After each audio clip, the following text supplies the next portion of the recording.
Hidup khusus untuk kebenaran Allah. Refleksi pagi 1030. Apa yang menjadi doa Yesus Kristus bagi murid-muridnya? Mari dengar doa Kristus di Yohanes 17 ayat 18 dan 19. Sama seperti Engkau telah mengutus aku ke dalam dunia, demikian pula aku telah mengutus mereka ke dalam dunia. Dan aku menguduskan diriku bagi mereka, supaya mereka pun dikuduskan dalam kebenaran. Saudara-saudara, seperti Allah Bapa telah mengutus Yesus Kristus ke dalam dunia, demikian pula Kristus telah mengutus murid-muridnya ke dalam dunia. Bahkan, Kristus telah menguduskan atau mengkhususkan dirinya untuk murid-muridnya, supaya mereka bisa hidup dalam kebenaran Allah. Para muridnya hanya perlu untuk terus berpegang pada Kristus di dalam ketaatan pada firman-Nya yang adalah kebenaran. Saudara-saudara, sungguh betapa besar kasih Allah Bapa kepada orang percaya, sehingga Allah tidak hanya telah menganugerahkan keselamatan dalam Yesus Kristus, tetapi Yesus Kristus pun telah menguduskan atau mengkhususkan dirinya bagi orang percaya. Untuk apa? Tentu saja supaya setiap orang percaya dapat dikhususkan untuk hidup di dalam kebenaran Allah. Hanya saja sayangnya, para pengikut Kristus yang telah dikhususkan itu seringkali justru tidak hidup di dalam kebenaran Allah, tetapi malah hidup di dalam kesesatan dunia dengan segala pikiran dan perilakunya yang tidak benar. Ini haruslah dihindari. Oleh sebab itu, marilah kita bertobat dan kembali mengkhususkan diri kita untuk hidup dalam kebenaran Allah.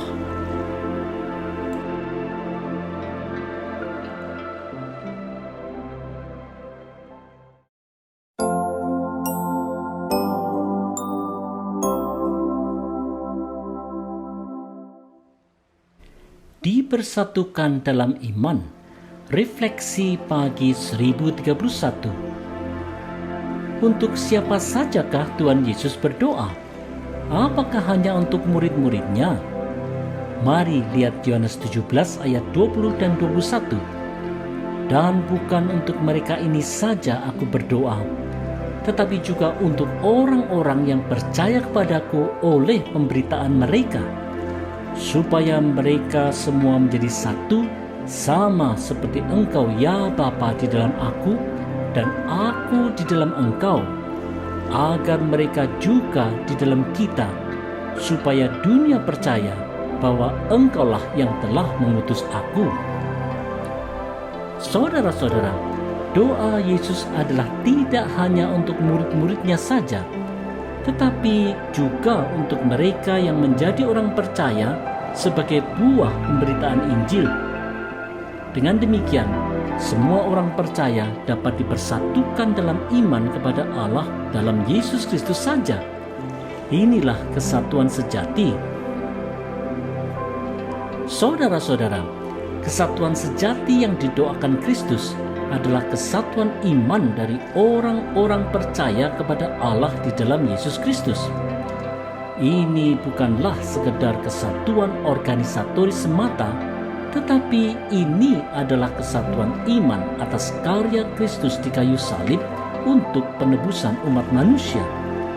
Kesatuan iman ini tentu tetap dapat terwujud meskipun masih ada segala perbedaan di antara orang percaya, baik perbedaan denominasi, perbedaan warna kulit, perbedaan suku, perbedaan budaya, maupun perbedaan pandangan politik. Oleh sebab itu, wahai orang percaya, mari kita sadari bersama bahwa kita tidak mungkin bisa menyamakan segala perbedaan. Tetapi di atas segala perbedaan, marilah kita tetap bersatu dalam iman kita kepada Allah.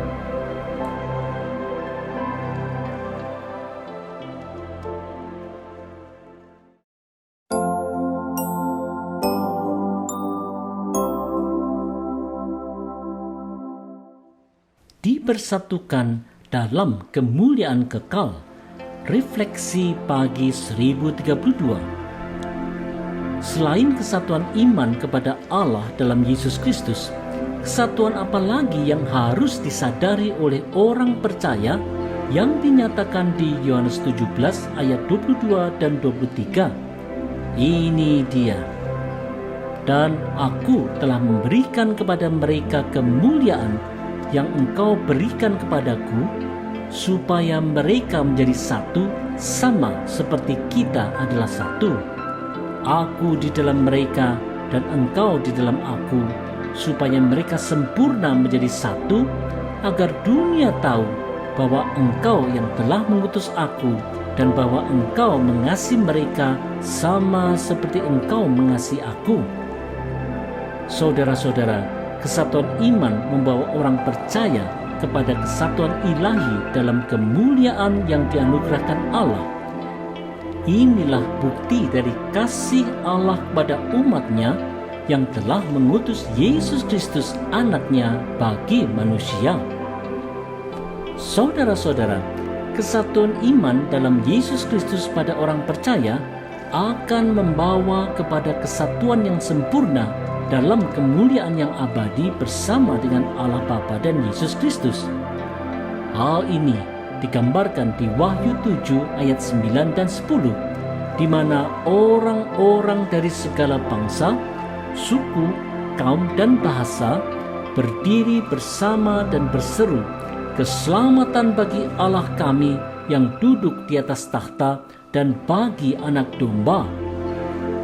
Inilah kesatuan dalam kemuliaan yang telah dijanjikan Allah. Oleh sebab itu, wahai setiap orang percaya, marilah kita bersatu dalam iman percaya kita kepada Allah dalam Yesus Kristus, sambil terus berpengharapan untuk kelak kita semua disatukan dalam kemuliaan kekal bersama Allah di sorga kelak. Mari kita songsong kemuliaan ini.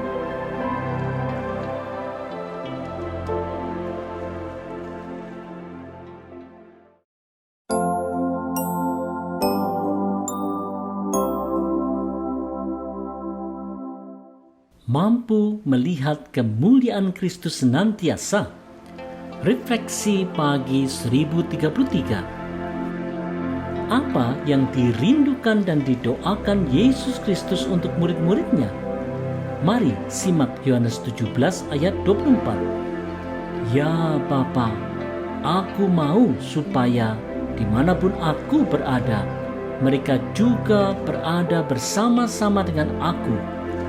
Mereka yang telah Engkau berikan kepadaku, agar mereka memandang kemuliaanku yang telah Engkau berikan kepadaku, sebab Engkau telah mengasihi aku sebelum dunia dijadikan. Saudara-saudara, Allah Bapa sungguh mengasihi Yesus Kristus, sehingga Bapa memberikan segala kemuliaan bagi Yesus. Yesus Kristus pun mengasihi murid-muridnya, sehingga dia pun berdoa supaya mereka dapat memandang kemuliaannya yang kekal. Yesus Kristus mau supaya dimanapun dia berada, murid-muridnya pun ada bersama-sama dia. Saudara-saudara, betapa agung kasih Yesus Kristus bagi orang-orang percaya. Di dalam kasih-Nya, Yesus Kristus mau untuk selalu bersama-sama orang percaya dalam kebersamaan yang kekal, selama orang percaya ada di bumi sampai di sorga kelak. Yesus Kristus, Sang Anak Allah yang dikasihi oleh Bapa itu, ingin supaya kita mampu melihat kemuliaan-Nya di tengah segala hiruk-pikuk permasalahan dunia, sehingga kehidupan kita di bumi ini dapat juga menjadi sebuah gladi resik dari kehidupan kita di sorga nanti. Mungkinkah itu? Tentu saja itu mungkin bila kita mau bersandar penuh pada bimbingan Roh Kudus. Tanpa kekuatan Allah, mustahilah kita untuk melihat kemuliaan Allah dalam keseharian kita. Ayo bersandar pada Allah saja.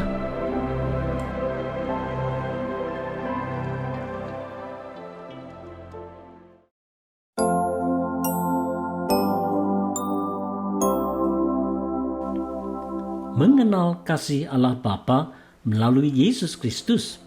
Refleksi pagi 1034. Karena dunia tidak mengenal Allah Bapa, maka Yesus Kristus memperkenalkan Bapa kepada murid-muridnya. Apa tujuannya? Mari simak Yohanes 17 ayat 25 dan 26. Ya Bapa yang adil, memang dunia tidak mengenal Engkau, tetapi Aku mengenal Engkau, dan mereka ini tahu bahwa Engkaulah yang telah mengutus Aku. Dan Aku telah memberitahukan nama-Mu kepada mereka, dan Aku akan memberitahukannya, supaya kasih yang Engkau berikan kepadaku ada di dalam mereka, dan Aku di dalam mereka. Saudara-saudara, para murid Kristus hanya bisa mengenal Allah Bapa dan kasih-Nya yang besar melalui Kristus, Sang Anak Allah. Kasih Bapa akan tinggal di dalam mereka melalui kehadiran Roh Kudus, yaitu Roh Yesus Kristus. Saudara-saudara, sebagai orang percaya, kita harus selalu bersyukur kepada Allah yang telah mengutus Yesus Kristus untuk mati dan bangkit bagi kita, sehingga kita bisa mengenal Allah Bapa dengan benar. Yesus Kristuslah yang telah membuka jalan kepada Allah Bapa dan bahkan menyertai kita senantiasa melalui penyertaan Roh Kudus-Nya. Melalui Roh Yesus Kristus ini, kasih Allah Bapa akan terus menyertai orang percaya, tidak hanya selama kita hidup di bumi ini, tetapi juga kelak bila kita sudah meninggalkan dunia ini sampai pada kekekalan. Oleh sebab itu, marilah kita senantiasa merayakan kasih Allah Bapa yang dinyatakan melalui Yesus Kristus ini dengan selalu menaruh pengharapan di dalam Tuhan dan berlaku baik bagi semua.